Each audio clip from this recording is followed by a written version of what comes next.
Vamos a grabar la clase. Bien, vamos a lo primero, que es pasar lista y conocernos un poco. Por favor, prendan las cámaras para verlos. Ok.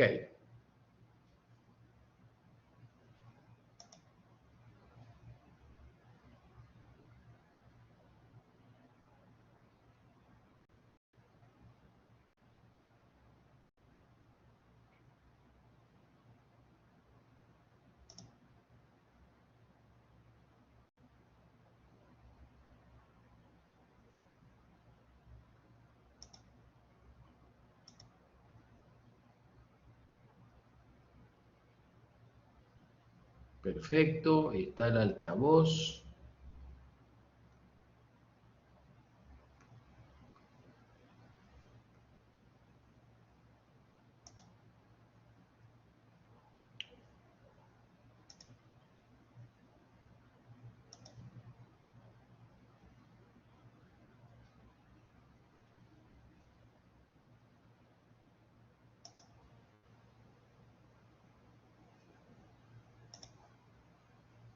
Ah, un grupo pequeño, muy bien.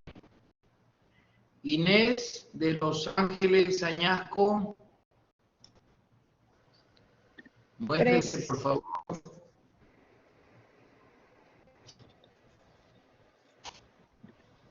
Ay, ¿sí se me ve? A ver, perfectamente. Muy Buenas bien, muy noches. bien. Buenas.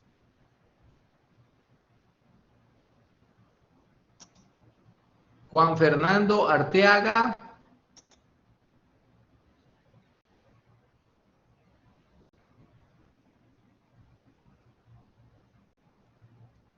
Juan Fernando Arteaga. ¿No está? ¿No se lo ve?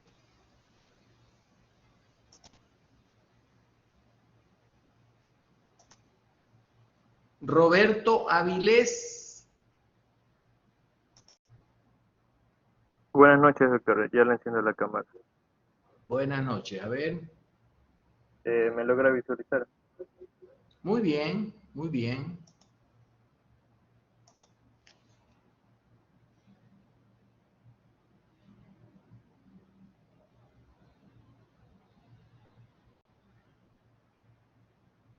Miguel Coca.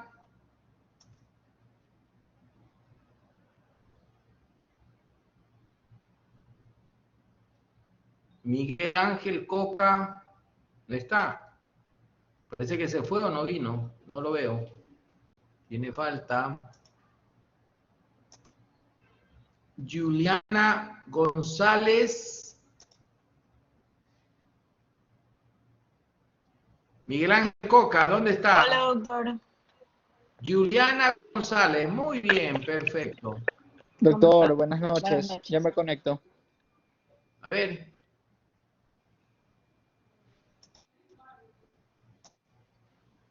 Buenas. Muy buena, perfecto, muy bien. Juan Fernando Arteaga sigue faltando, ¿no? No ha venido Juan Fernando Arteaga. Él falta.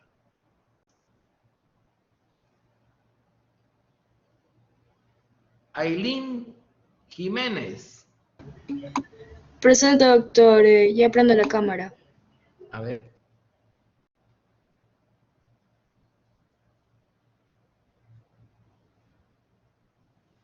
Ailín Marcelita.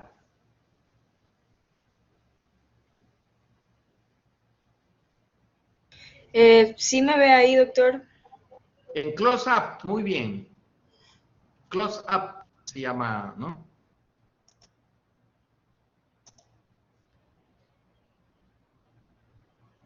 Juan Fernando Arteaga, ese falta. Ese estudiante falta. Katy Monar. Buenas noches, doctor. Ya prendo la cámara. Buenas noches.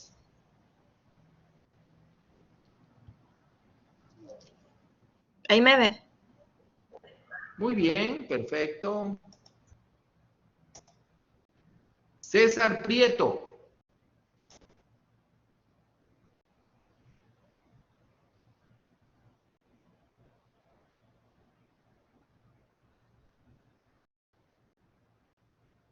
César Prieto. No está. Arturo Puyaguari. Arturo tampoco está.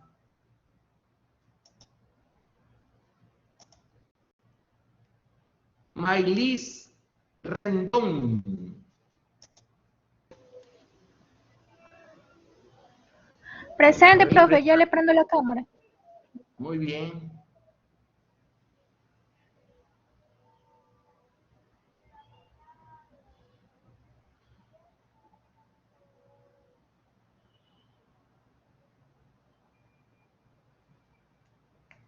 Un poquito Presente, borroso, buenas pero se la ve, sí se la ve, no se preocupe. Gracias. A ver, Carla Vázquez. Hola, doctor, buenas noches. Está A encendido. ver, Ahí, buenas noches. perfecto, muy bien, buenas noches. Erika Vera. Presente, doctor. Muy bien. Jorge Zambrano. Algo me dijo Jorge que la cámara no funcionaba. Sí, doctor, mil Trate de disculpas. prenderla. Dígame. ¿Ah? Hola, doctor, ¿cómo La está? cámara. No sé qué le pasa a mi cámara, mil disculpas. Tengo un problema con la computadora y no me permite prender. Cambia de computadora. Tienen como 3 o 4 computadoras ustedes ahí. Bueno, no importa. Jorge Zambrano. Presente, Qué raro. doctor. La mía computadora comprada en la Bahía funciona bien. ¿Ah? Entonces tenemos a Juan Fernando Arteaga, no está. César Prieto, no está. Arturo Pillaguari, no está. Son 3 ausentes. Ok. Vamos adelante.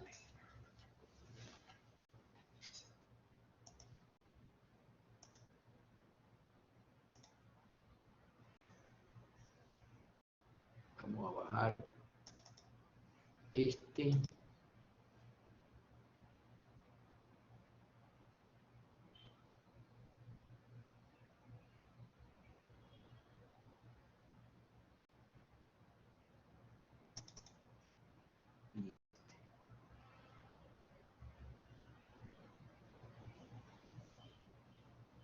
Bien.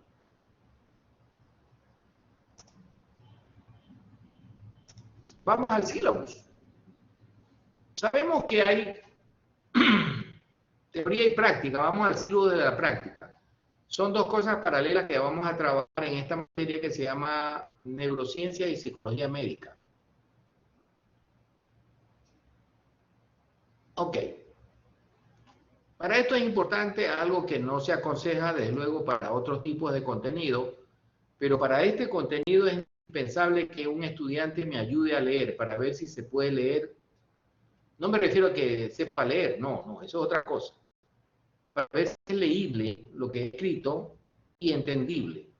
Eso es lo que quiero que ustedes no tengan ningún problema en leer y entender lo que está puesto aquí.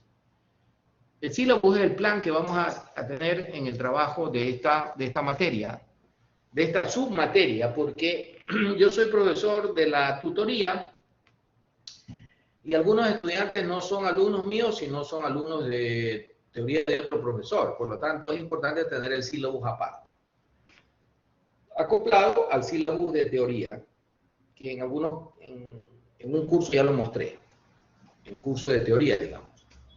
Ok, vamos entonces.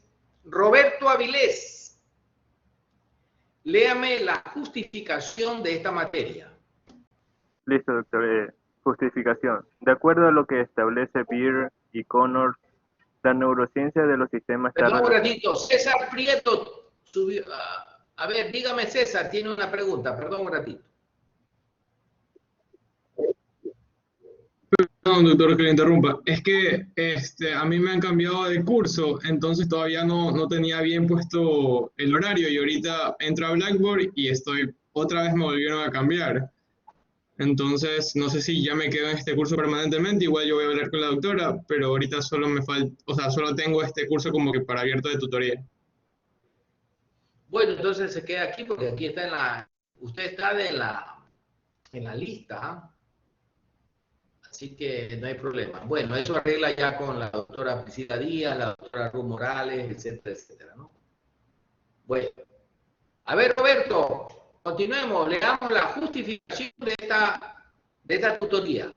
Ya, justificación. De acuerdo a lo que establece Beer y Connors, la neurociencia de los sistemas está relacionada íntimamente con la neuroanatomía funcional y clínica, que es la base para el estudio del sistema nervioso y de la conducta humana. Siendo una materia básica e imprescindible, no es por demás añadir que es también difícil y no gusta a muchos.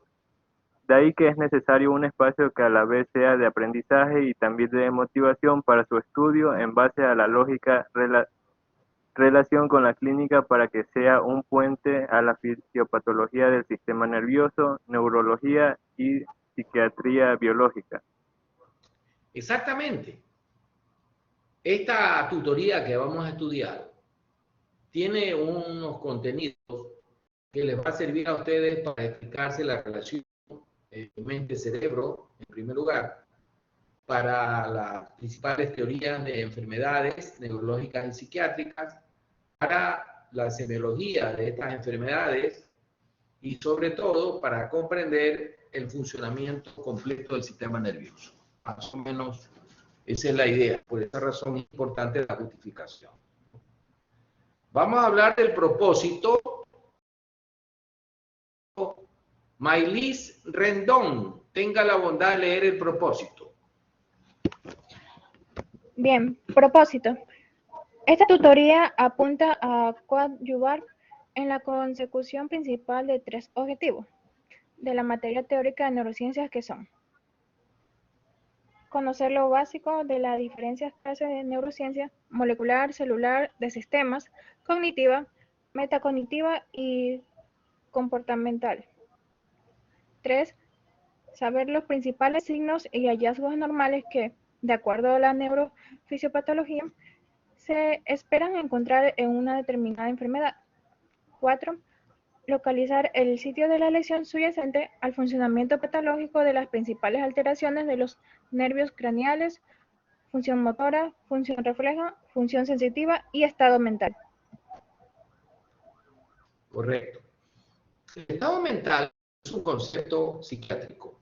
Es el examen psiquiátrico, también llamado examen del estado mental. Los neurólogos también realizan el examen de estado mental en su primer paso, que es el examen de la conciencia, en el examen neurológico. El patrón de examen neurológico y el examen psiquiátrico tienen un punto en común, la conciencia. Y ahí la psiquiatría se va a las funciones mentales o cerebrales superiores y la neurología se va a la parte orgánica del sistema nervioso. Ok. ¿Alguna pregunta? ¿Se entiende bien el propósito?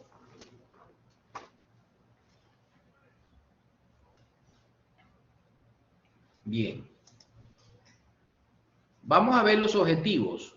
Katy Monar, tenga la bondad de leer los objetivos. Ya, objetivos, en consecuencia con lo expuesto en el propósito, los objetivos son: conocer lo básico de la neurociencia de sistemas en lo referente a la neuroanatomía funcional.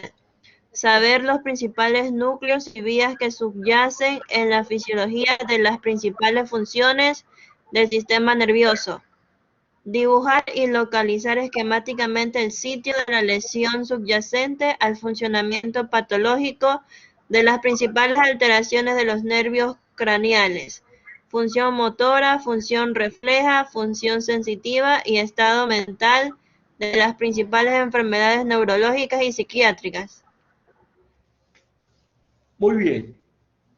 Lo único que está malo aquí es el tipeo, en vez de ser 2, 1, 2, debería ser 1, 2 y 3, ¿no? Esos son los objetivos básicos de esta tutoría. No se olviden, esta tutoría de la materia fusionada de psicología médica y neurociencias. Si ustedes ven los contenidos programáticos, lo que van a ver son contenidos neuroanatómicos, desde luego.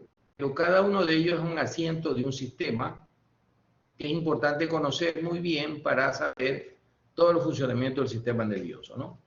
Y vamos por el orden neuroanatómico. Introducción, y ahí viene el sistema nervioso, anatomía macroscópica, es la visión general. Luego viene irrigación, meninge, circulación del líquido cefalorraquídeo, topografía de la médula espinal y del tronco del encéfalo y el cerebelo, los reflejos del tronco cerebral, diencéfalo, núcleos, todo lo que es la parte de la subcorteza, ¿no? Los ganglios basales, el cerebelo, el tallo cerebral, y luego de eso vamos a estudiar los núcleos de los pares craneales. Obviamente ahí está en orden de lista, por una agrupación, pero ustedes saben que los nervios craneales se clasifican en motores, sensitivos y mixtos. Eso lo vamos a ver con mayor detalle posteriormente. ¿Alguna pregunta? Esto es importante debido a que este contenido está resumido de una manera muy, pero muy práctica en este libro de acá. Le voy a subir los libros que vamos a trabajar en esta tutoría. Así que tengan un poquito de paciencia mientras subo los libros. Es importante subirlos delante de ustedes para que ustedes me digan si los han recibido o no, o si los pueden ver o no. Muy importante. Vamos a ver, material de clase.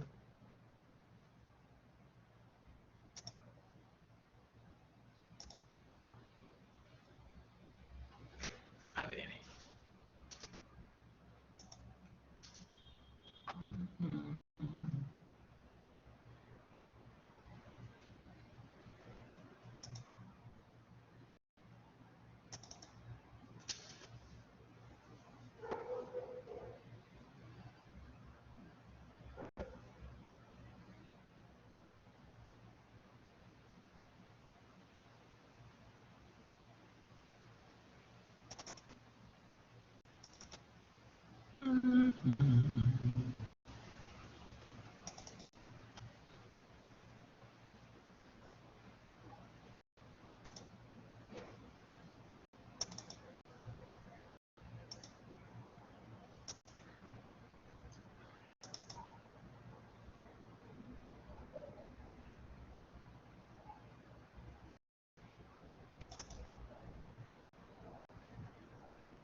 Ya está subiendo.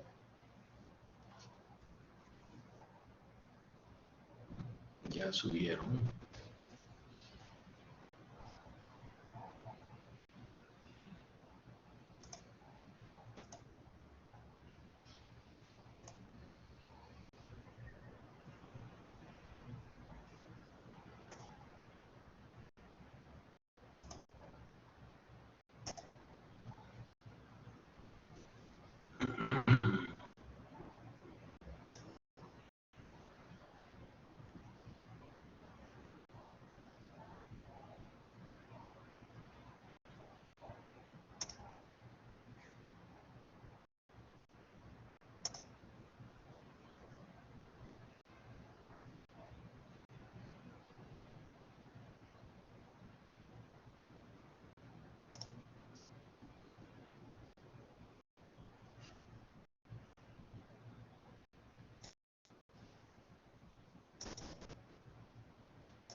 Bien. Perfecto. Vamos. A ver. Pregunto. A ver, ¿les ha llegado los libros?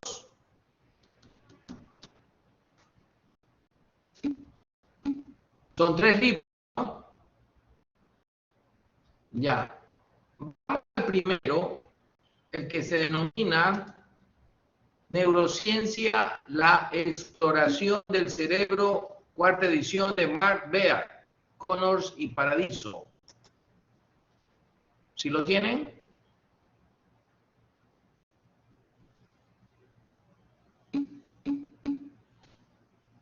Muy bien, muy bien. Vamos entonces a abrir ese libro. Vamos al índice, ustedes vayan al índice.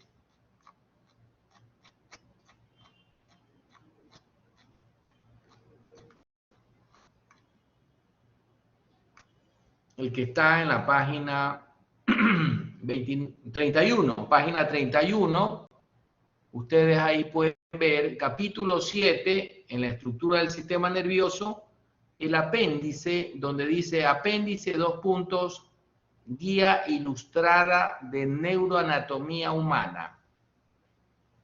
Justamente ahí tenemos la neurociencia sistémica o neurociencia de sistemas.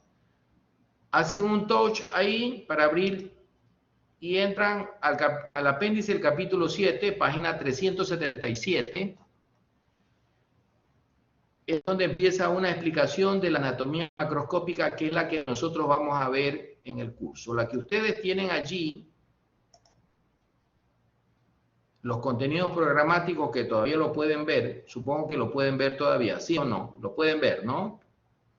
Los contenidos programáticos que están allí, los tenemos aquí en este apéndice del capítulo 7, como pueden darse cuenta. Anatomía macroscópica del sistema nervioso. Aquí está. Bien explicado. Todas las partes que están aquí son importantes y prácticas.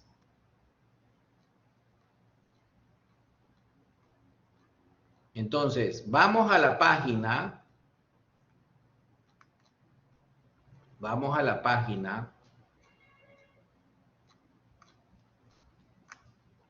408, al final dice autocuestionario.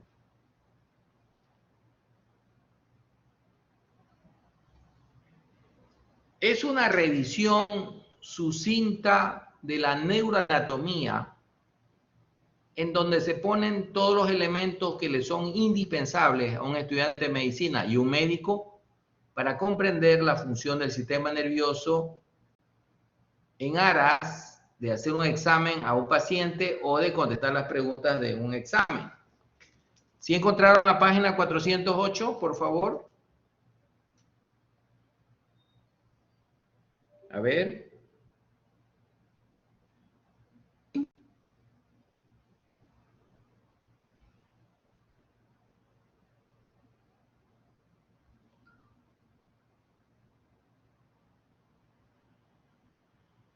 Perdón, que estoy acá. ¿Encontraron? No se ven las respuestas, lo que pasa es que estoy acá. A ver, espérense un ratito para revisar el sitio. ¿Encontraron? A ver, para ver. A ver.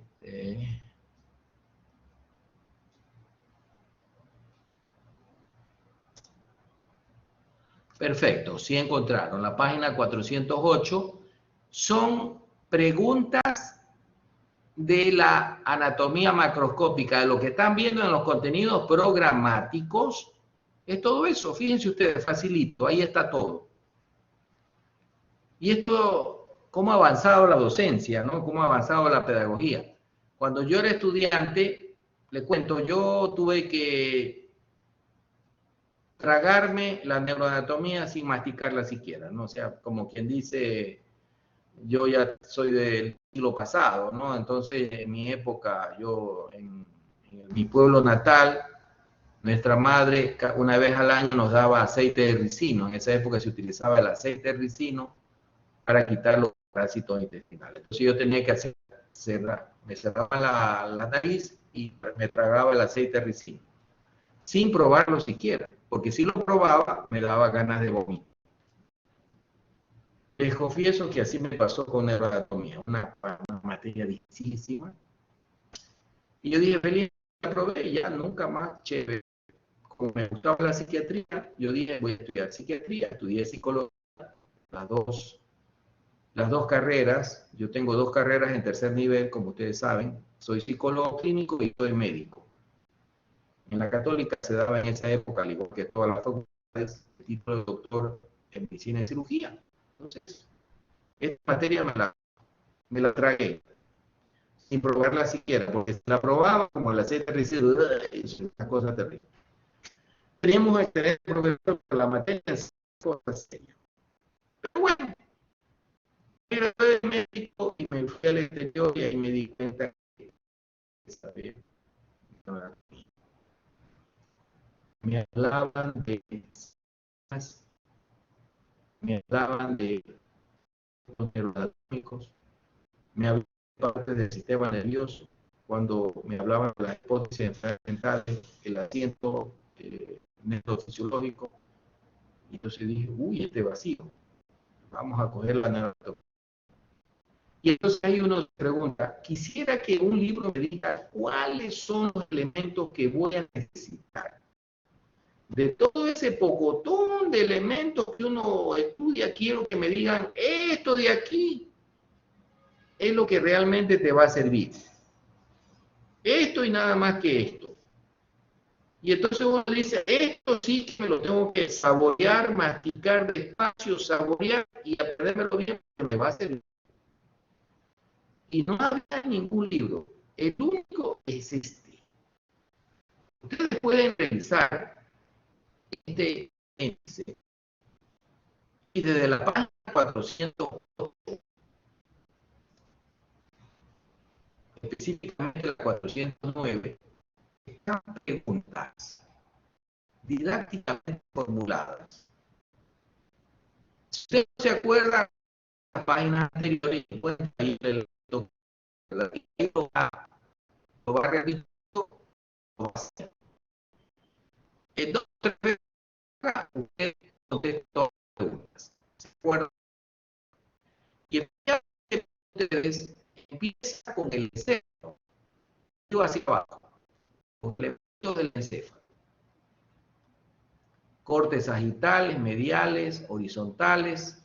Eso vamos a aprender también la orientación, muy importante. Básico, elemental, para encontrar ustedes orientación en las tomografías, en las resonancias magnéticas, los cortes que muestran esos diagnósticos por imagen. Aquí el tallo cerebral, la superficie ventral del encéfalo, el cerebelo en la página 413, el tallo cerebral en la parte posterior, y ahí vienen los cortes frontales del encéfalo. Prosencéfalo en el tálamo medio, prosencéfalo en la unión tálamo-mesencefálica. Miren ustedes como todos los elementos, esos son los elementos indispensables. Repito, si ustedes dicen qué elementos voy a necesitar y que vale la pena, por eso, estudiarlos, son estos. No hay ningún elemento que quede más ahí. No hay ningún elemento que no sirva para estudiar una enfermedad o estudiar determinado procedimiento semiológico. No hay. Todos los elementos que están ahí son indispensables. Y no son todos los elementos anatómicos. Es un resumen de lo práctico. Ya en la página 416 hay cortes del tallo cerebral, hay cortes también horizontales del cerebelo. Termina con la médula espinal y la vascularización del encéfalo, elemento muy importante, muy fácil. Y termina en la página 421. Desde la 408 a la 421 encuentran ustedes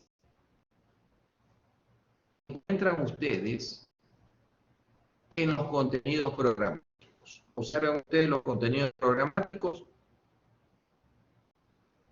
abordan los elementos que están desde la página 408 hasta la 421 de el apéndice del capítulo 7 del libro de Bear, Exploración del Cerebro. Este punto, estas partes son importantes, ¿no? Entonces, primero un bosquejo general. ¿Cómo lo vamos a hacer? Muy fácil. Ustedes me van a estudiar ese capítulo que es un recorderis, un mero recorderis de la neuroanatomía. Digo recorderis porque no es la revisión de toda la neuroanatomía. Somos los elementos macroscópicos indispensables, necesarios que tenemos que saber. Punto. Y ya ustedes van a ver a lo largo de del estudio en la facultad y cuando vean pacientes que realmente todos esos elementos son absolutamente indispensables. Entonces uno dice, ah, bueno, esto sí, vamos. Pero hay otros que están ahí, hay que estudiarlos, pues, porque hay que estudiarlos, ¿no? Son elementos que están allí. La neuroanatomía los recoge. Porque son de otros elementos que no vamos a tomar en cuenta. Estos que están aquí, desde la página 408 a la 421, son los que vamos a trabajar acá. ¿De qué manera?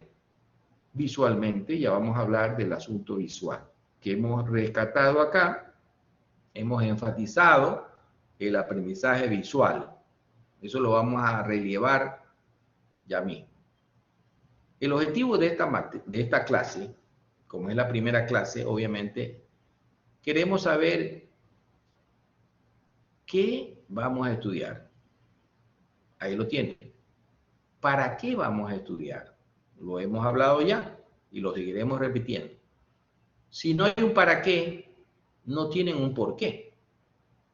Yo voy a estudiar esto, sustancia negra en el mesencéfalo, para entender mejor el Parkinson, una enfermedad que está aumentando en el mundo. Ah, entonces tengo que estudiar. Ahí está el por qué. Y esto de acá, ¿por qué voy a estudiar los núcleos de la base del cerebro? Los ganglios basales, también llamados núcleos de la base del cerebro. Ah, porque esos coordinan el movimiento.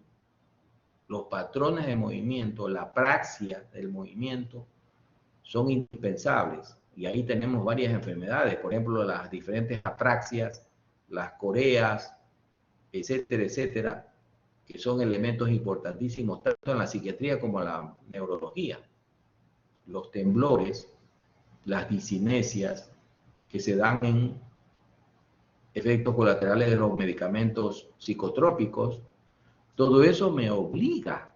El estudiante dice, ah, esto sí, vamos al asunto. Entonces, ese es el principal problema, el principal escollo del estudio de la anatomía, que el estudiante ve un pocotón de elementos, ¿y esto para qué? ¿Y esta cosa en chino para qué? No, es que al principio no se ve, pero por esa visión tenemos que tener presente. A ver, esto para esto. Y es indispensable que tú sepas esto. Ah, entonces ya tengo el porqué. Por esto tengo que estudiarlo y punto. Eso es así de sencillo, ¿no? Ahora, en 2 semanas, estamos 1 de septiembre, el miércoles 15 de septiembre, a la misma hora, vamos a tomar lección de la parte del libro de Bear que hemos hablado, de la página 409 en realidad, de la página 409 empieza hasta la 421. Todas esas preguntas tienen que aprenderlas. Primero estudien las páginas iniciales y luego van a responder las preguntas. Yo les aconsejo que saquen copia de un juego de 2 o 3 páginas por cada página.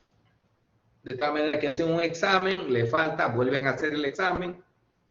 Y en la tercera se aprenden totalmente los elementos. Y esos elementos yo se los voy a tomar en una lección. Facilito. ¿Sí? Tranquilamente. Eso esos elementos vamos a trabajarlos nosotros mediante un método visual. ¿Cómo se hace el método visual? Ya lo vamos a explicar. Los objetivos es, ¿qué vamos a ver? ¿Para qué? Antes de por qué, ustedes tienen que decir, ¿para qué me sirve esto? Y cuando sepan para qué les sirve la enfermedad, la esclerosis múltiple, tengo que estudiar la médula y tengo que estudiar ganglios basales, por supuesto. La poliomielitis, tengo que dibujar un corte en la médula y ver las lesiones que se producen. Dibujar las lesiones que se producen en el asta anterior, en el asta motora de la sustancia gris, ahí ataca la polio. Y lo mismo para otras enfermedades como Guillain-Barré, otras enfermedades como la carestía de la vitamina B, el beriberi, otras enfermedades como la cingomielia, y así sucesivamente. El dibujar los sitios de lesión en cada una de estas enfermedades les da a ustedes un asidero, un agarre que no tienen idea cómo les va a servir. Les va a servir muchísimo. Entonces, el para qué, al decir, esto te sirve para esto, hermano, no, pues ahí sí. Pero si uno estudia algo, ¿y esto para qué? Para aprender, para que contestarle al profesor nada más y para sacar 100 sobre 100. No, pues como que no le veo el asunto. El solamente para responder algo, no, pues aquí tenemos que saber para qué. Y esa es la neuroanatomía funcional y clínica. Una vez que ustedes tienen claro el para qué, el por qué sale rapidísimo. No, pues aquí está esta ventaja de tener los elementos que realmente valen. Póngame aquí lo que realmente vale. Y ahí lo tenemos. Aquí está. ¿Ok? Ahora ya hemos visto el sílabus de una manera muy condensadita para que se entienda. ¿Alguna pregunta, por favor? Tengan la bondad, preguntas, sugerencias, inquietudes, cualquier cosa. A ver, si todo está entendido, no hay ningún problema.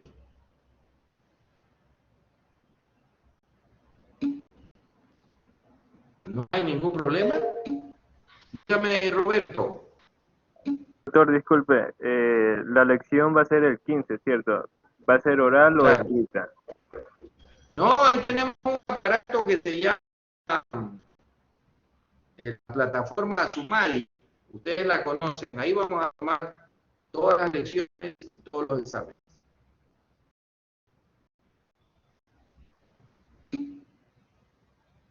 Ahora, claro, no les voy a tomar de la misma manera que está en el libro, de otra manera, pero aprendiendo como está en el libro me la van a contestar sin ningún problema. No se preocupen de eso.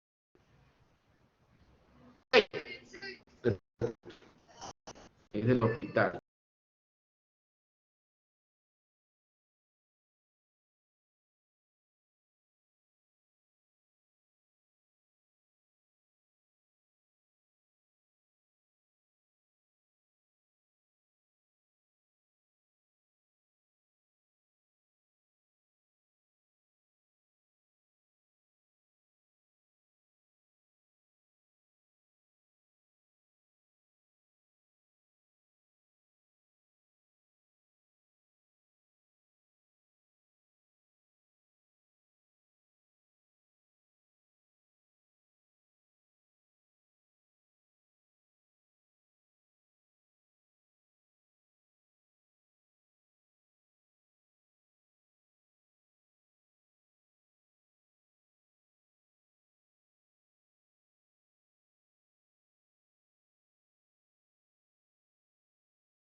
Perdón.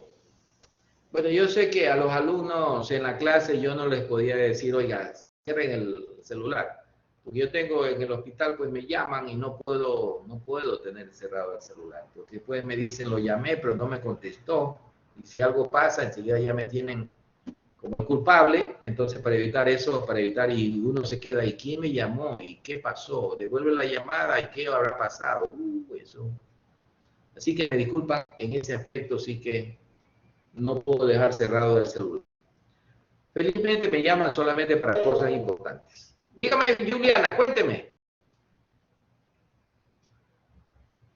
Una pregunta, Juliana. No la escucho. Hola. ¿No se oye? Sí se oye, ¿no? Dígame. Escríbame la pregunta, ya. No se escucha, pero me puede escribir la pregunta.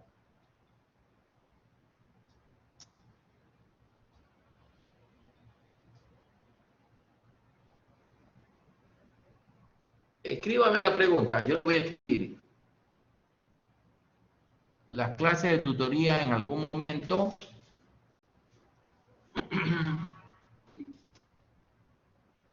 No. Bueno, yo antes de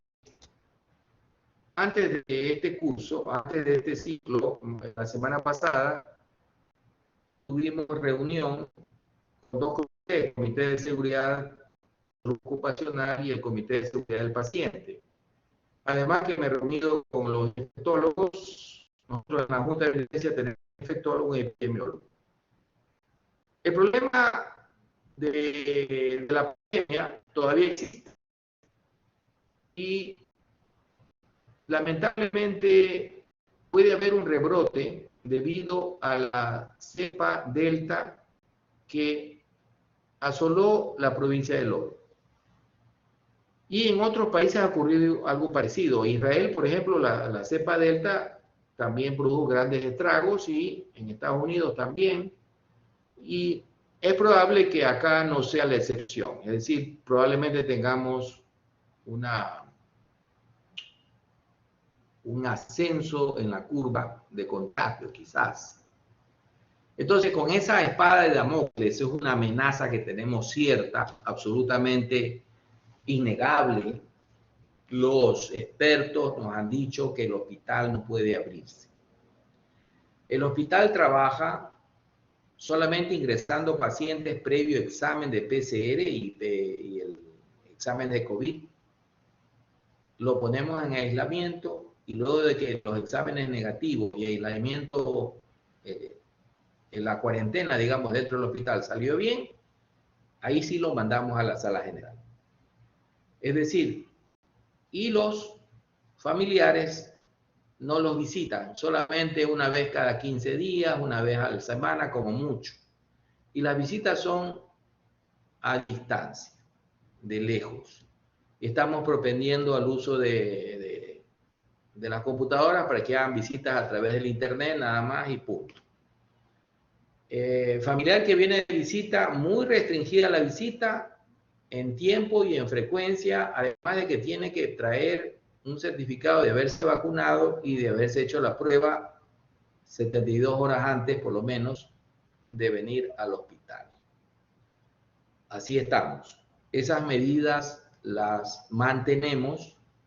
Nos dieron las instrucciones de mantener esas medidas hasta ver cómo se comporta esta variante Delta acá en Guayaquil. Y ya tenemos casos aquí en Guayaquil. Entonces, por esa razón, nosotros no podemos abrir el hospital. El hospital en este momento, desde febrero del año pasado, está cerrado. No hay prácticas ni de pre ni de posgrado. Solo los médicos residentes de posgrado de psiquiatría, que son nuestros residentes, pagan, al igual que los trabajadores. No hay estudiantes de ninguna universidad, no hay ningún practicante, no hay nada de actividad docente, ni de prácticas, ni de nada en el hospital. no podemos abrir el hospital, obviamente. Nosotros tenemos muchos pacientes vulnerables, es decir, pacientes de mayor edad y con enfermedades concomitantes. El año pasado, que fue un año horroroso, si me dicen qué año no quiero, del año 2020, que se me borre de la memoria, sobre todo el mes de abril. En una semana se me murieron 25 pacientes. Estamos hablando de un hospital que el promedio de muerte del hospital es de 1 al año. Y en la segunda semana de abril se me fueron 25. Y en un tiempo en la cual no sabíamos a dónde enviar los cadáveres, usualmente lo enviamos a la morgue del Vernaza y era un trámite fácil. A los 3 días venía el máximo, se esperaba, y venía el familiar, se lo llevaba. Pero acá, los familiares, nadie se podía mover en el Ecuador porque estábamos confinados, no había transporte interprovincial, para empezar. En segundo lugar, la morgue del Vernaza estaba repleta. Tuvimos que hacer una morgue nosotros y tener un sitio con hielo y con aire acondicionado. Eso se lo cuento a ustedes porque es la verdad. Y fue un año horroroso. Y el mes de abril, oiga, es un mes terrible. En una época en la cual habían cadáveres en las calles en Guayaquil. Ustedes, como viven en San Borondón, lo conocen. Yo me di una vuelta, cuando me dijeron, me di una vuelta, efectivamente yo conté 4 cadáveres en una simple vuelta de automóvil, 4 cadáveres. Como yo era médico, me permitían, andaba siempre disfrazado de médico, ¿no? Y los policías de tránsito no me detenían. Oiga, botados en las aceras. Y no se podía pasar cerca de un hospital porque no había tránsito, era la gente allí. Una cantidad de féretros que entraban, salían, gente desesperada. Una cosa terrible. No. Y en el hospital el problema que tenemos. No. Con que solamente uno, ustedes saben que el 80% de las personas que tienen COVID, el 80% son totalmente asintomáticos. Con que uno me entre, me dijo un infectólogo, con que una persona entre totalmente asintomática, suficiente para dejarme. Así que nada que ver. El virus atacó en una semana y no volvió a atacar. Yo no sé qué pasó, pues mejor que ni siquiera se acordó de nosotros. Porque si venía cada semana con esa guadaña, hasta yo creo que hubiera ido, yo ya estábamos con miedo todos, pero bueno. Ese trauma, tenemos un estrés postraumático que yo le digo, no hay entrada, y el infectólogo me dijo, no haga entrada de nadie más. Mientras menos gente entre, mejor. Y eso, ¿cuándo termina? No se sabe. Siempre estoy preguntando, oiga, ¿y cuándo termina esto del virus? No se sabe. Y así estamos. El hospital aquí, nada. No sé los demás hospitales, pero este de aquí, nada. Como nosotros no somos un hospital de medicina interna ni nada por el estilo, podemos cerrarlo y solamente entran los que deben entrar, o sea, los que están enfermos mentales en etapa aguda, ¿no? Y apenas se mejora, lo sacamos rápido.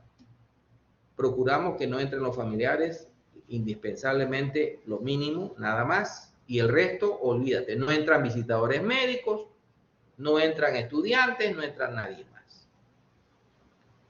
Y no es porque yo lo diga, sino por las explicaciones que dan el infectólogo, los comités se reúnen y deciden eso. Entonces así no podemos hacer práctica. No podemos. Necesariamente no. No sé si con esto he tratado de explicar todos los pormenores, he explicado un poquito la cuestión de los detalles del estrés postraumático que nos pasó el mes de abril y el año 2020, que repito, si alguna vez me dicen qué temporada de tu vida te gustaría borrar, 2020. Sobre todo el mes de abril, no quiero ni acordarme de ese mes. Fue un trauma con T mayúscula para todo lo que soportamos el problema del COVID. ¿Cuándo termina? ¿Quién me puede decir eso? No lo sé. Por esa razón no vamos a tener clases presenciales en el hospital. Yo antes daba clases en el hospital sin ningún problema, ya no. Por lo menos creo en este año no vamos a tener, lamentablemente. Muy bien, preguntas, por favor, que estamos para conversar aquí, no se preocupen, pregunten. Todo será online, sí, todo tiene que ser online, desgraciadamente. Es probable que haya un rebrote, es probable que la Delta coja otra vez fuerza y otra vez vamos a estar... Ojalá que no. De todas maneras, no veo visos de solución para abrir el hospital y hacer clases presenciales. No hay todavía eso. Todo será online, sí. Ok, preguntas. Ok, vamos a continuar.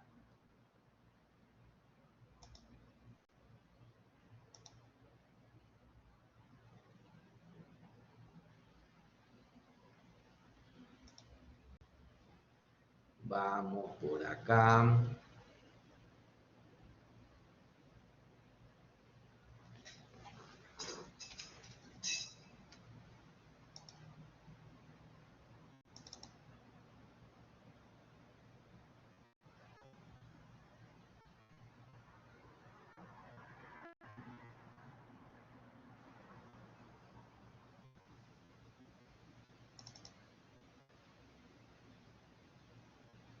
Cuando hablamos cómo y de qué manera se debe estudiar esta materia, nosotros habíamos hablado del énfasis en lo visual. Vamos a explicar esto con mayor detalle con este material que quiero compartir con ustedes.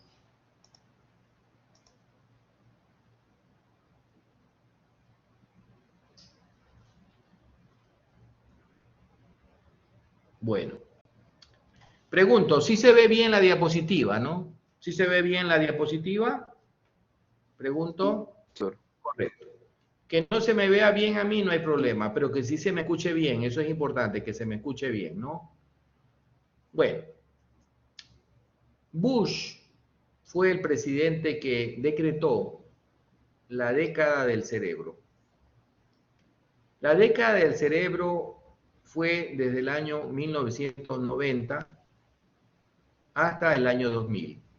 La última década del siglo XX fue dedicada al estudio del cerebro. Y obviamente en esa década se propició y se alentó, tanto económicamente como en premios, a las investigaciones del cerebro. Y ahí fue donde se avanzó muchísimo en el conocimiento tanto de la fisiología, fisiopatología y de las enfermedades. Porque realmente el ser humano, salvo las enfermedades virales, el resto de infecciones ha podido controlar muy bien. Y el resto de enfermedades también. Dieta, ejercicios, nutrición adecuada, previene enfermedades cardiovasculares y nuevos medicamentos han aportado mucho a la solución de patologías. Sin embargo, las patologías del sistema nervioso permanecen todavía siendo retos en los tratamientos. La mayoría de las patologías, o buena parte de las patologías neurológicas, no tienen tratamiento o curación definitiva. Y no digamos las enfermedades psiquiátricas, que solamente tienen control, atenuación, pero no hay una curación radical. Y es por eso que la urgencia se vio la necesidad de estudiar más el cerebro. Y se dedicó una década entera, la década del cerebro, 1990 al 2000. Dentro de esa década hubo una profusión de literatura y de libros. Uno de ellos, un libro clásico. Ustedes ven 1997, la edición en español. La edición en inglés en el año 95. 1995, en la mitad de la década del cerebro, siglo pasado. Posiblemente la mayoría de ustedes no nacía todavía. En este libro, ya de algunos añitos, como ustedes pueden darse cuenta, hay que rescatar algunos capítulos que son muy buenos. Este, por ejemplo, el capítulo que habla de cómo estudiar la neurociencia, esta neurociencia que estamos viendo, la neurociencia de sistemas, es didáctico por excelencia. Y eso es lo que vamos a mostrarles a ustedes ahora. Tomado de este libro de neurociencia. 7 estrategias. Por favor, tomen apuntes, tomen su cuaderno de notas, su libreta de notas o lápiz y papel para anotar todo lo que vamos a ver en este momento. La primera estrategia, ¿cómo se hace para estudiar esta neurociencia de sistemas que es realmente la neuroanatomía funcional? Cuando ustedes vean cada elemento, relacionen su estructura con su definición y función. Entonces son 3 cosas que tienen que aprender. La estructura, la definición y la función. Cuando hablamos de estructura es a qué parte del sistema nervioso pertenece o en qué parte del sistema nervioso está este elemento y su definición y su función. Cuando hablamos del hipocampo, entonces, ¿en dónde está? En el centro del sistema límbico. Forma parte del sistema límbico el hipocampo. Ah, ya. ¿Y qué es? Una estructura para la memoria. El hipocampo se encarga, su función, de el almacenamiento de la memoria, para la memoria reciente, la memoria de trabajo y la memoria remota. Sin el hipocampo no existe memoria ni reciente, ni de trabajo, ni remota. Esa es la función del hipocampo. Entonces, cada vez que vean un elemento, función y definición. Estructura, función y definición. Muchas veces en la definición está la función o viceversa. Pero de todas maneras, esas 3 cosas acopladas tienen que estudiar de esa manera. No es solamente ver el hipocampo, ahí está, qué forma tiene, por eso le dicen hipocampo porque tiene forma de caballito de mar, que también es importante tomar eso, el aspecto visual, para retenerlo y tener memoria de eso. Sin embargo, si se quedan ahí, no, tienen que hacer estructura, definición y función. ¿Parece que fuera más complejo? No. Cuando ustedes quieran acordarse de ese elemento, por la definición y la función que han estudiado, se acuerdan más rápido. Y sobre todo lo relacionan con la parte clínica, que es lo más importante y es el objetivo de esta materia. Entonces, la primera estrategia es estudiar tripartitamente un elemento: estructura, definición y función. Esa es la primera estrategia. Asimismo, por favor, si no se entiende algo, me interrumpen y me preguntan. ¿Ok? Vamos a la segunda. Saber los sinónimos de cada estructura. Este es un punto importante. Resulta que en neurología y en psiquiatría, en todas las materias relacionadas con el cerebro, un elemento no tiene un solo nombre, tiene varios nombres. Y, por ejemplo, la cisura de Silvio, un epónimo, el nombre de su descubridor. Pero también le dicen cisura lateral. Otros llaman cisura del lenguaje, y son 3 términos. Cisura de Silvio, cisura lateral o cisura del lenguaje. Ustedes van a ir a ver libros que dicen cisura de Silvio y otros libros que dicen cisura lateral. Y en los exámenes puede preguntarse sobre la cisura lateral. Y el estudiante que no ha aplicado esta segunda estrategia, en el examen dice cisura lateral. ¿Qué es eso? Es la cisura de Silvio. O le preguntan cisura del lenguaje. Ay, caramba, ¿cuál será? Ahí está, ahí se cae. Todos los sinónimos deben ser aprendidos. Ahí a usted le da una facilidad de estudiar cualquier libro. Un autor utiliza un nombre, otro autor utiliza otro nombre, y usted sabe a qué corresponde. Es una necesidad obligatoria. Saber todos los nombres de un elemento. ¿Sí? Por ejemplo, algunos hablan de surco lateral, el surco de Silvio, cuando es la cisura de Silvio. Miren cómo cambia, surco por cisura. Y ustedes no van a estar reclamando en el examen, oiga, pero yo estudié como cisura, no como surco. No, no, no. Van a ver en diferentes revistas artículos que sacan con diferentes terminologías. Ojo, de la misma, están hablando de lo mismo. En el mismo idioma, hablando de lo mismo con diferentes terminologías. Eso es lo que sucede en esta materia que se llama neuroanatomía, ¿verdad? El acueducto cerebral o acueducto de Silvio, une el cuarto con el tercer ventrículo. Obviamente, el tercer ventrículo está arriba, el cuarto ventrículo está abajo. El cuarto ventrículo está entre el cerebelo y el tronco cerebral, ya lo sabemos, ¿verdad? El tercer ventrículo está debajo de los ventrículos laterales. Ahí viene la cisura, perdón, el acueducto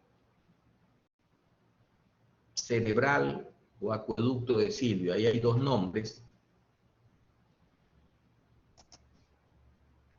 La tercera estrategia, relacionar cada término con otros términos funcionalmente implicados. Ahí es más ventajoso. Esto quiere decir que es más ventajoso estudiar todos los elementos de una enfermedad. ¿Sí? Sustancia negra, estriatum, vía nigroestriatal, todo eso junto. Y ahí nos explicamos el asiento fisiopatológico del Parkinson. Nada más y nada menos. ¿Por dónde desciende la vía córtico-espinal? Nosotros decimos, a ver, viene de la corteza cerebral, 40% del parte del lóbulo parietal, 30% parte del área 4 motora y el 30% del área premotora. De ahí viene la vía córtico-espinal.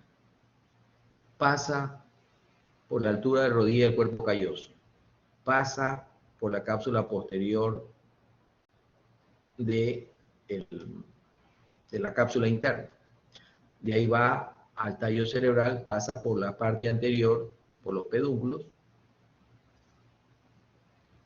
y va descendiendo por la parte anterior de la protuberancia en las fibras cruzadas y llega en la parte anterior del bulbo y se decusa a la altura más o menos del foramen magno. Esas partes son importantes para, por ejemplo, el infarto en la cápsula interna, en el brazo posterior de cápsula interna, hemiplegia contralateral. Eso, la hemiplegia contralateral, cápsula interna, brazo posterior e infarto o trombosis son elementos que deben estar unidos, no separados, estudiados cada uno por su lado, no, unidos. Los uno para ese paquete que se llama hemiplegia por un accidente cerebrovascular. Y de esa manera tengo un elemento valioso para cuando veo un paciente, inmediatamente ya tengo toda la película y me sirve para la semiología y para la clínica. Y para el tratamiento, obviamente. Entonces, cada término debe ser relacionado con otros términos implicados funcionalmente como un paquete. Es decir, el estudio en combo. Así de sencillo. Usted va a McDonald's, obviamente ustedes no van a la carretilla de la Tarazana como yo, a comer una hamburguesa, van al McDonald's, ¿no? Y obviamente, pues, en el McDonald's piden un combo. No van a pedir papa frita, no van a pedir la hamburguesa, no, un combo. Está así, más rápido, más sencillo. Así se estudia también acá, en combo. ¿Sí? Por favor, si no se entiende algo, me avisan y yo les puedo explicar de otra manera. El pedúnculo, por ejemplo, hace de fibras que conectan el cerebelo con la... Pedúnculos cerebelosos son comunicaciones superior, medio e inferior. Comunicaciones que tiene el cerebelo por medio del cual entran y salen las fibras comunicativas. Hay una vía que es muy importante que se llama la espinocerebelosa. Esa es una vía que da retroalimentación indispensable porque ustedes saben que el cerebelo es el que modula el movimiento, ¿no? El eje córtico espinal es el que mueve, ¿sí? El eje córtico espinal mueve y a él no le interesa si es un puñete o es una caricia. Él mueve la mano. Es el cerebelo el encargado de decir, aquí necesito una caricia y aquí necesito una cachetada, ¿sí? Está que usted, una de las chicas que están aquí tiene su enamorado, están en el cine, el chico se porta mal, cachetada, pero si se porta bien le da una caricia. Mueve los mismos músculos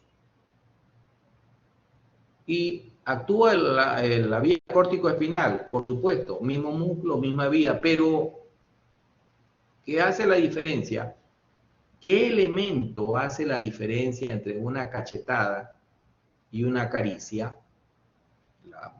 El cerebelo con los ganglios basales y el tálamo. Ahí está la clave. Y para eso tiene que tener comunicación con sus pedúnculos. Información que viene del tálamo, retroalimentación que viene por la vía espinocerebelosa, controla y modula la acción. Entonces, una caricia o una cachetada. En vez de ser así, ¡pam! ¿Verdad? Ahí está. En bloque, en combo. Cuarta estrategia. Principios comunes de la formulación de términos técnicos. Los términos anatómicos en general y también los neuroanatómicos, porque la neuroanatomía forma parte de la anatomía, por eso todo el mundo lo sabe, sigue la misma regulación de la formulación de nombres geográficos. En los nombres geográficos tenemos aspecto visual, estrecho, península, monte, ¿sí? Sin ningún problema. Esos son términos de acuerdo al aspecto visual. El nombre del descubridor, estrecho de Magallanes. Y todavía se lo conoce así. Y así sucesivamente. El Cabo de Hornos, ¿sí? Características que tiene el sitio. Aspecto visual, forma. El descubridor, epónimos. Cisura de Silvio, cisura de Rolando, en honor al descubridor. Y así sucesivamente. Eso es lo que nosotros vemos en la medicina. Aspecto visual, nombre, proyecciones anatómicas. Vía mesolímbica, nigroestriatal, ya le hemos hablado. Tálamo cortical, el asiento de la conciencia. La vía tálamo cortical se considera el asiento de la conciencia. Es lógico, el tálamo recibe las aferencias, toda la sensopercepción y las envía a la corteza. En ese momento nos damos cuenta de todo lo que nos rodea y de todo lo que sentimos en nuestro interior. Ahí estamos hablando de conciencia. Y esa proyección anatómica es la base de eso, por eso la tenemos que saber. Cuando hay una alteración de conciencia, buscamos el problema ahí. Raíces griegas y latinas, eso es muy conocido, ¿sí? Pedúnculo viene de un término griego. Estrías, fibras, todos son raíces griegas que están conformadas la ciencia entre raíces griegas y latinas en su mayoría. Quinta estrategia, enfoque visual de la neuroanatomía. ¿Cómo? Dibujando. La neuroanatomía no se entiende semánticamente ni literariamente. Se debe dibujar. es un entendimiento visual dibujándolo. Aquí viene un punto muy importante porque hay una brecha generacional allí, sobre todo en este aspecto. Estamos acostumbrados a tomar fotos. ¿Para qué hacer dibujos? Ya lo tengo. Y como decía Humberto Eco es un famoso escritor ya fallecido hace unos 5 años aproximadamente. Escribió novelas El nombre de la rosa, El péndulo de Foucault, etcétera, etcétera. También fue un ilustre semiótico, profesor universitario de alta jerarquía. Humberto Eco escribió una obra que se llama Cómo hacer una tesis, que es un bestseller, obra clásica que todos los estudiantes debemos leerla. ¿Cómo hacer una tesis? Él empieza diciendo en esa obra que los estudiantes modernos viven ilusionados, porque ya tienen en su celular la foto de cualquier cosa, dice, ya la tengo. Y ya tienen escaneado un libro, lo tengo en mi celular, ya lo tengo. Mentira, no lo tienen. Se pierde el celular, ¿y qué les pasa? Se les va la batería, ¿qué les pasa? La única manera de decir, ya lo tengo, es aquí. No es en el celular. Y ahí viene el asunto. La memoria tiene 3 pasos básicos. Fijación de la información, o sea, la atención. Almacenamiento, hipocampo, almacenamiento y evocación, hipocampo. El hipocampo es el individuo que está en un almacén que usted le entrega la mercadería, él la coge y la archiva, no la guarda, la archiva. Archivar significa en qué sitio está y en dónde está para ir a verla y traerla de nuevo. El traerla de nuevo es la evocación. Si yo le pregunto, por ejemplo, a ver, Roberto Avilés, dígame, ¿cómo se llama el tercer par craneal?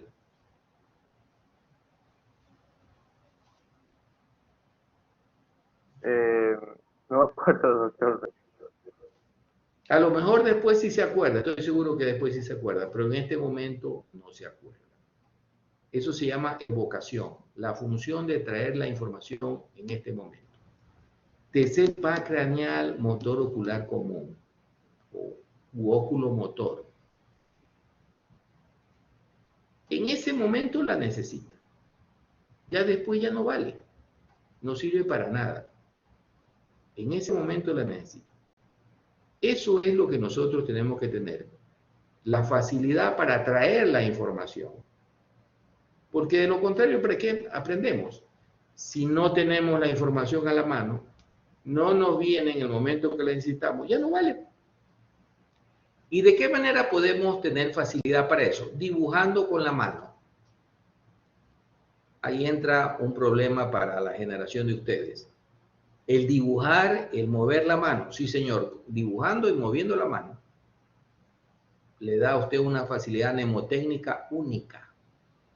Una facilidad mnemotécnica para traer la información en el momento que se lo requiere. Tener ahí la información.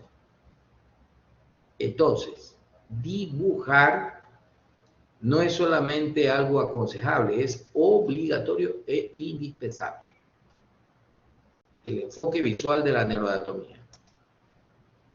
Aprender a observar y dibujar la forma, el tamaño, la función, la localización. Cuando ustedes dibujan algo, lo podrán observar mejor. Aprender a orientar cada estructura en relación. Eso se llama la anatomía topográfica. Aprender a orientar una estructura de acuerdo a lo que está alrededor, uno se acuerda. Así de sencillo. La sexta estrategia, encontrar un contexto funcional para los conceptos de las estructuras cerebrales y clasificar la relación. Habíamos hablado del estudio en combo en la primera estrategia. Aquí, ese estudio en combo debe ser clasificado. conceptos y estructuras cerebrales clasificadas. Entonces ahí tenemos cómo se clasifican, por ejemplo, trastornos motores, ahí tenemos. Trastornos sensoperceptivos, acá. Trastornos de coordinación, acá. Todo eso debe ser clasificado bajo un punto de vista funcional. Sexta estrategia. Cada estructura macro o microscópica tiene un objetivo funcional. Ese es importante saberlo para estudiarlo y recordarlo mejor. Los colículos superiores e inferiores. Colículo superior, funciones visuales. Colículo inferior, funciones auditivas. ¿Cómo localizamos un estímulo visual? Por medio de los colículos superiores. El par 3, 4 y 6 están relacionados a través de esos colículos y en el mesencéfalo, donde están ellos, con el segundo par. Entonces, constantemente estamos, y el 11 también está relacionado ahí. Cuando nosotros vemos un estímulo luminoso, inmediatamente dirigimos la cabeza y los globos oculares dirigidos a ese estímulo. El estímulo puede ser emergente o puede ser previo. ¿Sí? Por ejemplo, Jorge Zambrano queda con una chica, encontrarse en Plaza Navona. Entonces Jorge le dice, ¿cómo vas a ir vestida? Dice la chica con un vestido verde, una falda, un vestido verde. Entonces llega Jorge a buscar una chica vestida de color verde que tenga un vestido. Entonces ve una chica de color verde, inmediatamente enfoca la mirada. Ahí interviene el 3, el 4 y el 6 y el 11. ¿En dónde? En los colículos superiores con el segundo par craneal. Entra la imagen a la retina, viaja por el segundo par, va al núcleo geniculado lateral del tálamo, inmediatamente anuncia la corteza del lóbulo occipital. Ahí está un estímulo luminoso, una chica de color verde, inmediatamente se mueve la cara y los globos oculares para enfocar bien. 3, 4 y 6, pares craneales 3, 4 y 6 y 11, esternocleidomastoideos. Y así se mueve mediante los estímulos visuales. Bueno, nosotros tenemos la información visual, la más importante para nosotros. También la información auditiva. Oímos un ruido o alguien nos llama, inmediatamente sabemos de qué lado es el llamado y quién nos está llamando. A ver. Eso es colículos inferiores. Y así sucesivamente nosotros. Si entendemos para qué, entendemos la importancia de estudiar estos colículos, nosotros lo estudiamos. Pero si estudiamos por estudiar, ahí están los colículos superiores, 2 arriba y los colículos inferiores 2 abajo y nada más. La estructura, función, relación topográfica, la definición de la estructura, saber su aspecto visual, en qué patologías intervienen. Eso es lo que estamos viendo acá. Ese es el objetivo de esta clase, enseñarles el para qué, y ustedes solitos van a encontrar el por qué. La séptima y última estrategia, el significado y el objetivo de cada nuevo concepto o elemento neuroanatómico mediante la resolución de problemas. Erika Vera, ¿a qué llamamos problemas en medicina?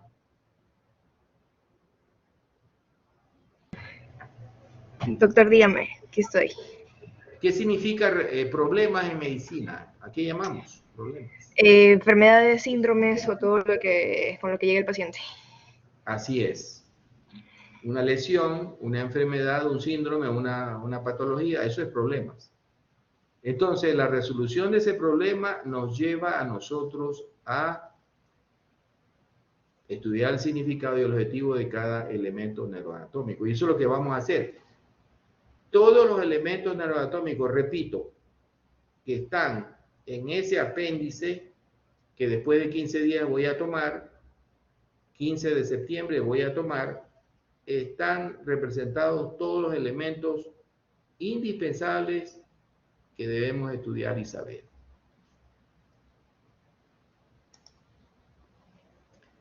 En este punto, la séptima estrategia es que el verdadero profesor de la medicina es el estudio de las lesiones, los trastornos y enfermedades. Eso es lo que nos ha dado conocimientos de los funcionamientos del organismo en general, el estudio de las enfermedades. Pero no estudiar la enfermedad por estudiarla nomás. El médico estudia las enfermedades para curarlas. Y si no puede curarlas, para por lo menos aliviarlas o controlarlas. Ese es el objetivo. Estudiar por estudiar así, un conocimiento erudito de las enfermedades, ¿de qué sirven? De nada. Nadie estudia las enfermedades por las enfermedades. Estudia las enfermedades para curarlas, aliviarlas o controlarlas. En otras palabras, para ayudar al paciente que está sufriendo esa enfermedad. Así de sencillo. ¿Preguntas? ¿Preguntas?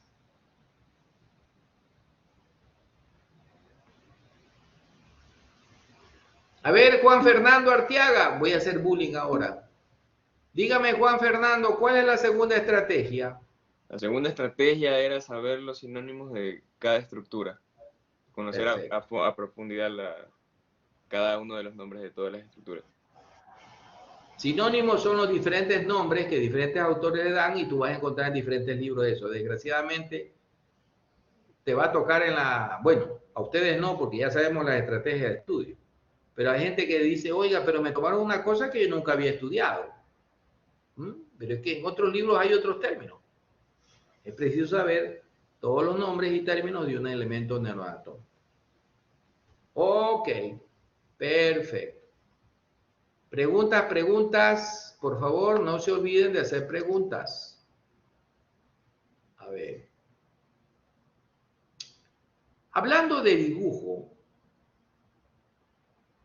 vamos a ver los libros que tienen ustedes. Vamos a bajar. A ver.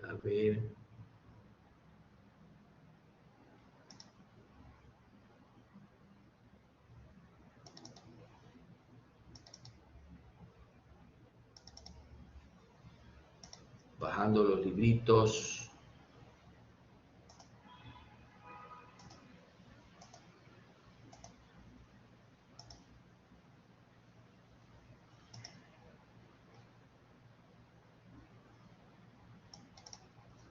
Ya está. ¿Cómo se llaman los otros libros? Son 3 libros. Ya hemos hablado de Bear. Ya hemos visto la parte que les voy a tomar lección. Ahora, díganme por favor cómo se llaman los demás libros para ver si realmente los han recibido. ¿Ya vieron? A ver.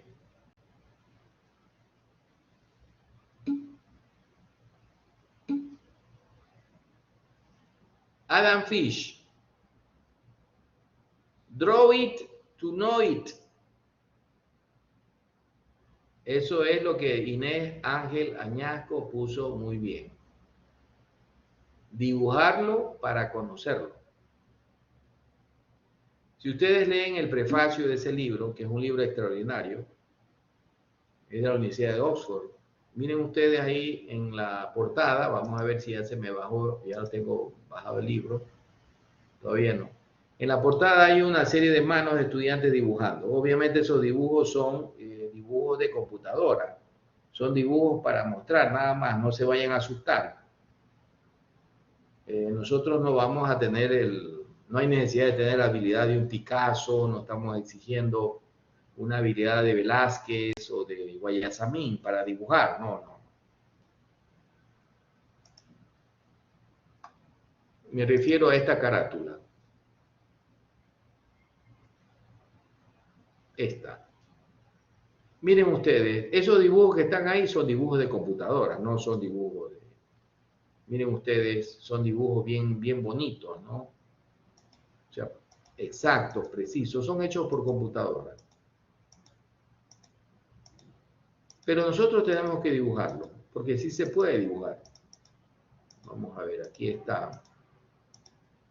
El overview del sistema nervioso. Miren ustedes, aquí tenemos el encéfalo en los libros de neuroanatomía tradicionales. Pero nosotros sabemos que la mayor importancia para tener información a la mano y que sea útil es dibujar en esquemas. Aquí tenemos el esquema del encéfalo en un corte frontal a la izquierda. A la derecha tenemos la médula y la representación del sistema nervioso periférico. Tenemos sistema nervioso central y tenemos sistema nervioso periférico. Sistema nervioso central, el encéfalo y la médula espinal. Y el sistema, obviamente con el tallo cerebral también. Y el sistema nervioso periférico. Eso es un esquema. Ahí está todo el sistema nervioso. Esquema. Les va a servir muchísimo, ya lo vamos a dibujar después. Por ahora quiero presentarles. Este es un dibujo de computadora. Pero si nosotros vamos a otro libro, al libro de este de acá, la anatomía clínica ridículamente simple. El decir ridículamente simple, no se vayan a confundir, no, es importante este libro. Observen ustedes este libro comparado con los dibujos anteriores. Mire este dibujo comparado con el dibujo anterior. Este sí es un dibujo hecho a mano. Salta a la vista, ¿no? Es un esquema, ¿no? También es del sistema nervioso central. Encéfalo, tallo cerebral, cerebelo y médula espinal. Y está ahí las orientaciones básicas, superior, inferior, anterior, posterior. Ok. Miren ustedes estos dibujos. Estos son a mano. Estos son a mano. Todos estos dibujos son hechos a mano. Esa es la ventaja. En cambio, los de Adam Fish son dibujos simétricos, exactos, dibujados por computadora. Estos dibujos son indispensables para el estudio. Vamos a ver. Pero es importante también cómo nosotros calificamos un dibujo del estudiante. Para eso necesitamos una rúbrica y se la voy a mostrar. Es importante la rúbrica y la tienen que estudiar ustedes ahora.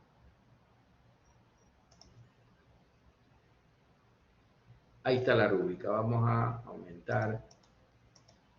Ok. Estudien la rúbrica. Les doy 2 minutos para que estudien. Yo ya regreso y conversamos.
Ok, bien.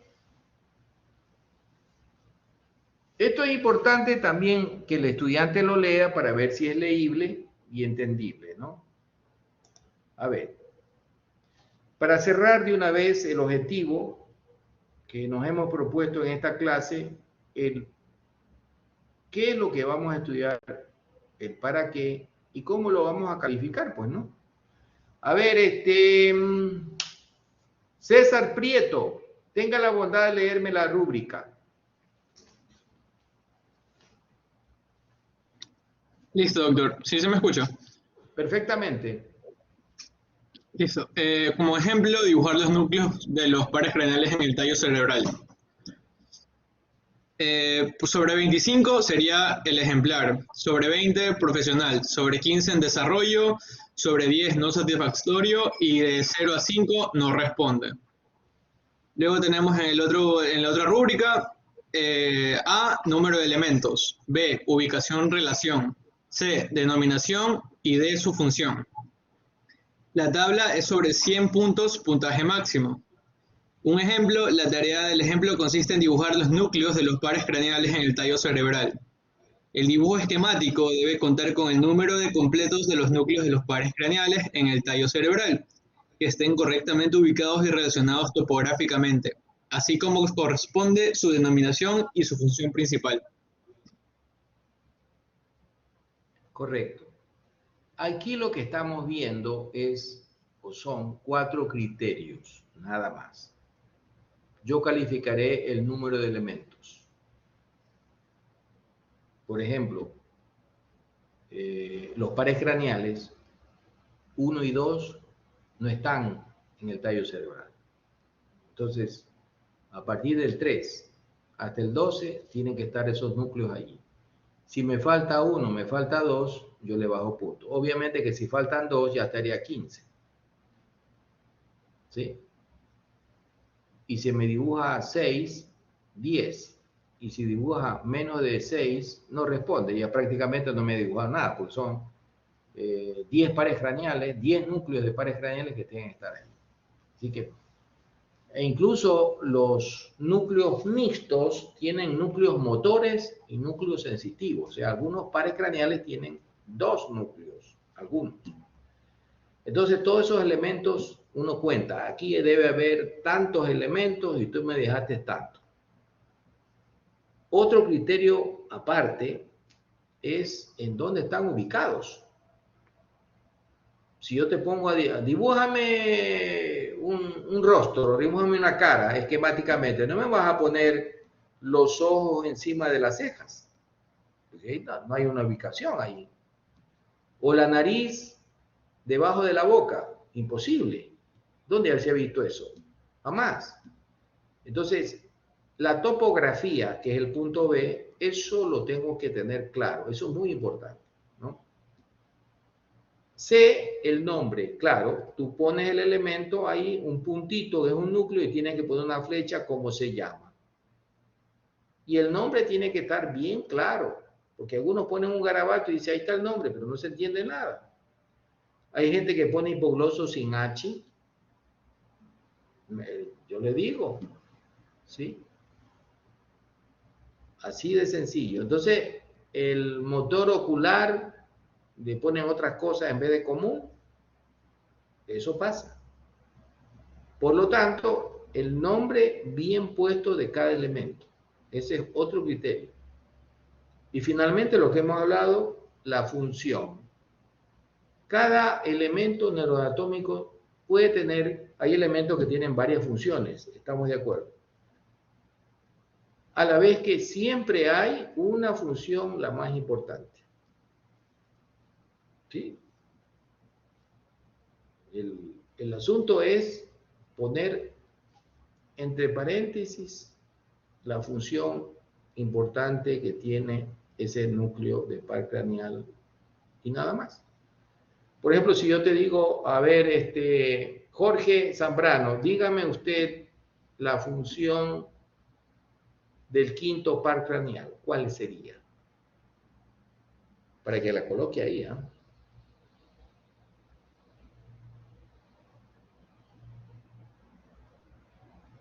A ver, Jorge, ¿cuál es la función del quinto par craneal? No estoy pidiendo el nombre, la función. La función más importante del quinto par craneal, ¿cuál sería? Quinto par craneal. Doctor, sí, la función más importante del equipo craneal es llevar la sensibilidad a la cara. No. Es también una función, estamos de acuerdo. Ahí te llevaríamos, por ejemplo, un 15. Te llevarías un 15. Okay. A ver, Inés, ¿cuál es la función más importante del trigémino? La masticación. Perfecto. Ahí tienes 25. Una persona puede vivir sin ningún problema, sin sensibilidad en la cara. No tiene sensibilidad, ¿sí? Pero sin masticar, ¿se puede vivir? No. Te hacen un cuento, yo he visto la práctica, yo he trabajado el problema. Pacientes que caen en extrema depresión, no comen. Entonces, no se haga problemas. Le pones una zona nasogástrica, se la pongo, una zona nasogástrica, la más gruesa de todas. Y hay productos alimenticios que te hacen propaganda, cualquier cantidad. Mentira. Le sirven 2, 3 días, una semana, después el individuo, el organismo empieza a disminuir su función y se muere. No existe, repito, no existe alimentación artificial. Eso es cuento del gallo pelón, es un cuento con C mayúscula, de los tantos mitos que hay en medicina. Nosotros para vivir tenemos que masticar. Parece mentira. Una función tan venida menos. ¿Sí? Claro, el trigémino tiene la función de la sensibilidad de la cara, perfecto. Se divide en el maxilar superior, el oftálmico, maxilar superior, maxilar inferior. Correcto. Pero, la función más importante es masticar. No comes. La masticación tiene una coordinación con el fenómeno de la deglución. Y si no hay masticación, que le damos con zona nasogástrica, una semana, un par de semanas, póngase. Pero de ahí ya no más. No es lo mismo. No es lo mismo. Pregunten. En la propaganda irán un montón de cosas. Quizás en nutrición, no es verdad. Yo he tenido problemas. En los catatónicos, que personas que quedan rígidas, no se la puede abrir la quijada, zona nasogástrica. Una semana, 2 semanas se va. Por esa razón nosotros 2, 3 días electrochoque. Lo sacamos con electrochoque y el individuo mastica y come. Ahí está la función. Comer es vivir y es verdad. Ahora que estamos nosotros atiborrados de dietas, que comer es malo, que la muerte entra por la boca. Es verdad eso también, pero masticar no hay nadie que lo niegue. Correcto. Entonces, tú me dices sensibilidad 15, masticación 25. Ahí está, la más importante. Ok. Entonces, ahí ustedes ven los criterios. Y ahí viene tú me puedes poner bien los números de elementos, la ubicación, relación, denominación en la función, no tan bien, ahí te queda con un 75.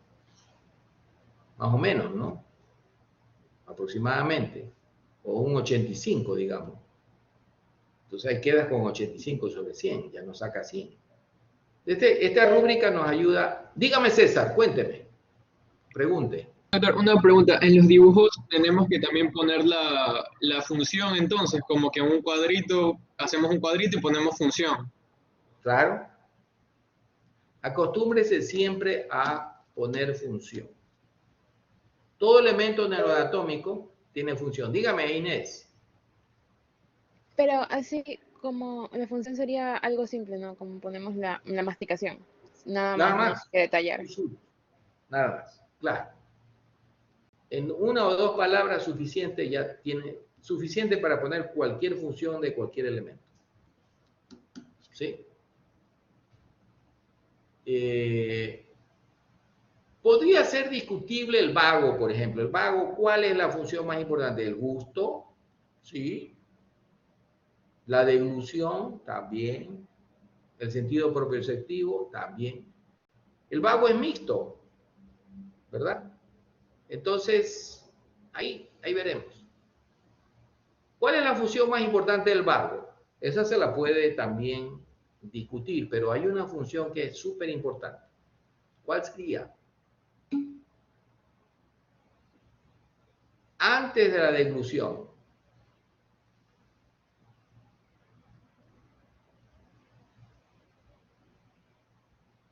Y yo te puedo explicar por qué es más importante que la deglución. Ya hemos visto que sin deglución no hay comida y no hay vida. Si no hay nutrición, no hay vida. El neumogástrico, miren ustedes, no. El que saliva es el séptimo. El séptimo par es el que saliva. El séptimo. Ahora bien, también el quinto, el trigémino también, pero el séptimo es el que tiene mayor producción de saliva, el séptimo. Ahora bien, ¿cuál es la función más importante? La respiración. Recuerden ustedes que el nervio frénico, que es el que mueve el diafragma, el principal músculo respiratorio. Si se paraliza el diafragma, estamos ya con hipoxia y nos morimos.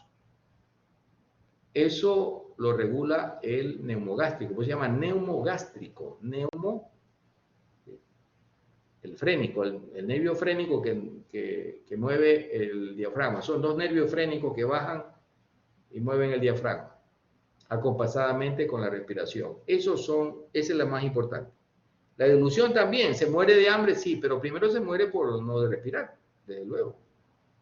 ¿Sí? Entonces, esa le pongo. Vago, respiración. Si me dicen, ponga la función más importante, respiración. Ah, bueno, ¿y quién me puede discutir eso? Deja de funcionar el frénico, chao pescado, te vas enseguida, te mueres. No respiras, te mueres. Te vas enseguidita. Que no funciona la deglución, ah, bueno, te puedo mantener unos 15 días con alimentación artificial. Pero más primordial es la respiración. Ahí está demostrado, ¿no? Desde luego. El gusto también es una función, pero sin gusto también se puede vivir. Además que el vago inerva la parte de la faringe. El único gusto que se perdería es el trago, porque el alcohol cuando tú tomas no lo percibes ni en la lengua ni en la boca. Es cuando pasa a la faringe, el bouquet que dicen los franceses, ahí se siente. En el caso de ustedes, pues obviamente un Johnny Azul, ¿no? Un especial, ¿no? De esos whisky finos que ustedes toman, ¿no? Acá yo un patito nomás, ya está. Pero de todas maneras, si no tengo gusto con el vago, no pierdo nada. Tengo el gusto del dulce, tengo el gusto de lo salado y con eso más que suficiente. Pero el frénico que no me funcione, estás muerto. Y no mueres mañana, sino en ese momento. Así de sencillo. Entonces, parece mentira. ¿Cuál es el nervio más importante? ¿Cuál es la función más importante? ¿Desde qué punto de vista? ¿De la muerte o vida? La respiración, el frénico. Ahí está el vago. Pues se llama neumogástrico, ¿no? Entonces, como ustedes ven, ya el momento que ustedes elijan la función, ahí ustedes van a ver el saber del individuo también. ¿Sí? ¿Preguntas? ¿Alguna pregunta?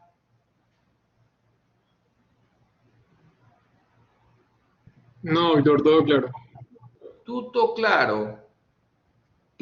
Bueno, en todo caso, a ver,